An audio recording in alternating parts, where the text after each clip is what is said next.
front 3 cars. They have 3 of those on the car, but up top here is an R600. The top 3 cars have that on the left rear. Interestingly, the 4th place car is George Robinson. He's gone much more conservative. The 600's a harder tire. He's laying back right now. That could be a good car at the end of the race. If you have those 430s, those top 3 cars might have to be real careful with tire wear. Yeah, we're about beyond halfway through the race, and you wonder how those compounds will come into play, Derek. Well, you could ask yourself, well, why don't we just use soft compounds everywhere? Well, soft compounds do give more grip, but they also wear out faster. So it's a touch-and-go situation whether a soft compound can last the full length of the race on full fuel load. And when you really trash these cars and put them off the road, like we saw Scott Sharp just did there, bounces that car over the outside curbing.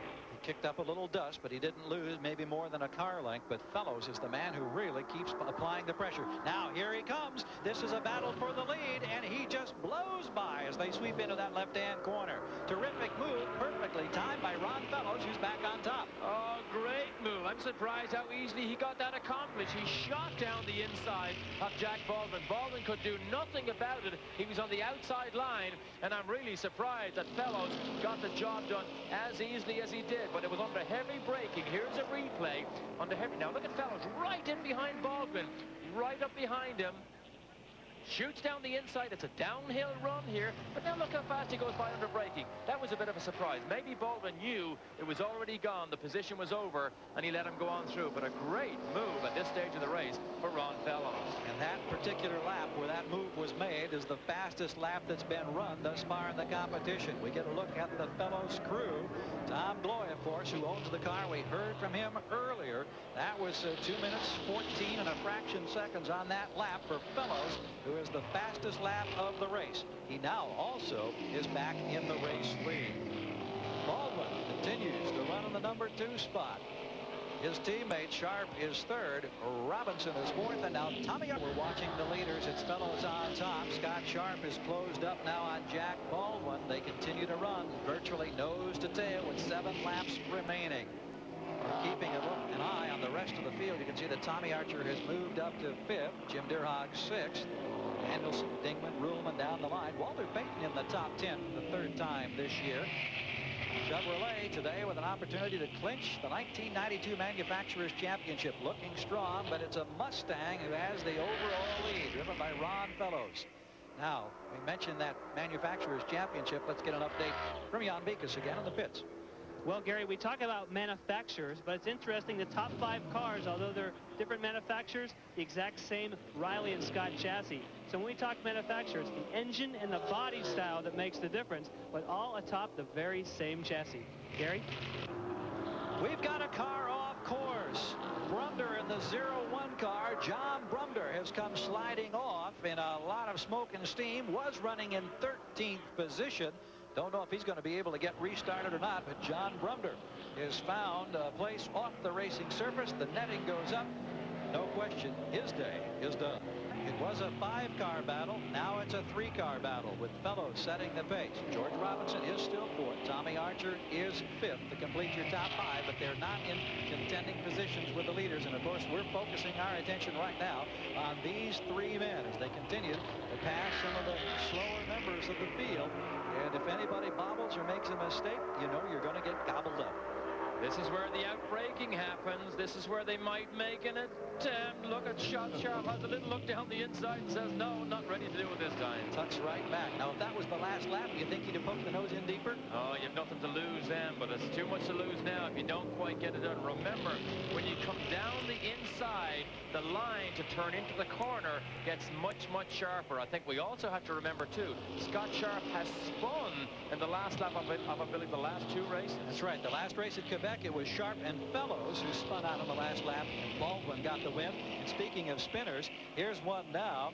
James Moyer out of Kokomo, Indiana, in his Corvette has found the marbles. He is off the circuit. He was racing in 18th position. And a perfect name at the back of the car, Beachy, because he's in the sand, he's in the beach. Now let's go back and check up with Jan Beekes for some more on the Sharp situation in the last couple of races. Jan? Well, in those races, Gary, you will remember that under pressure, when it was right down to the final lap, Scott Sharp found himself off the course. Speaking with the team owner, Buzz McCall, he says you'll see a different strategy this time. The reason he's pushing Jack Baldwin, he wants Jack Baldwin to go up and push Ron Fellows to let them fight it out, because it's been Jack Baldwin in the past that's let the front two guys run into trouble and gone for victory. Interesting. Buzz McCall, who's the owner of the American Equipment Racing team, said that this season has really exceeded all expectations. He thought it was going to be so competitive that they'd be lucky to win. Well, each of his drivers, Baldwin and Sharp, has 2 wins to each credit this season. And as for team orders, well, he says we always race hard, but the key is to not put yourself or your teammate in any jeopardy. Coming down the front brake, no change up front, again contending with a bit of traffic. Fellows continues to set the pace. Baldwin, Sharp runs second and third. Baldwin unable to make the pass, but once again he was eyeballing the scenario, seeing whether or not he could move up and contend and take the second spot away from his teammate. We continue to watch a torrid 3-car battle here at Road America.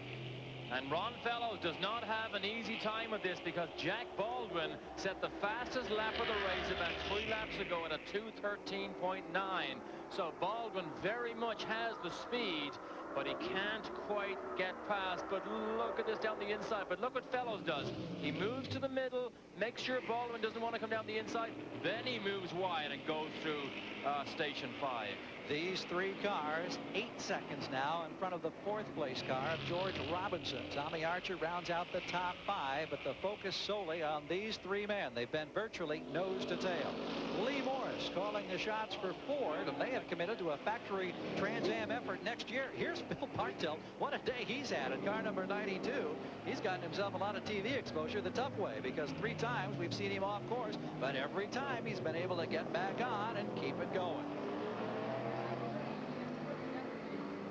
Let's look back now, and maybe we get an eyeball here of what happened for Phil Bartelt in the 92 car. This is under heavy braking. We've seen a lot of the passes here. Oh, look, he gets track.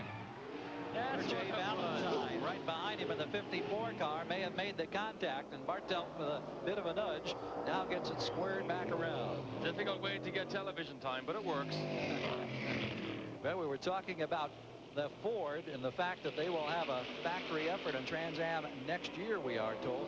Ford also leading this race, and for Ron Fellows it could be bonus money, because Ford provides their Trans Am drivers this year with a $10,000 bonus to win, $7,500 for second, $5,000 for third. Right now he has the lead. And Derek Daly, does that kind of extra bonus money impact the way you drive a race? I don't really think in a situation that we have here that you're conscious of the type of bonus money you can get. I think in this situation, these 3 guys know this race is still up for grabs. That's the only thing they think about, trying to get ahead of whoever may be ahead of you. But remember, teammates here, and we were told earlier on, there is no team orders.